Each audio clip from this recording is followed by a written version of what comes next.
This Blizzard treat is the Oreo Dirt Pie Blizzard, and it's one of the digital exclusive order. So I'm excited to try this because it's supposed to have gummy worms in here. I currently don't see any. Actually, I found it. I found one. You can't really tell, but kind of see it at the end, the tip of my spoon. But yeah, this is the Oreo Dirt Pie Blizzard, and it's a digital exclusive, so I was excited to try this.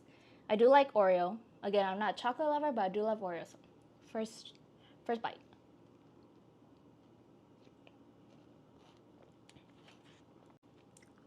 I would give this a 7 out of 10.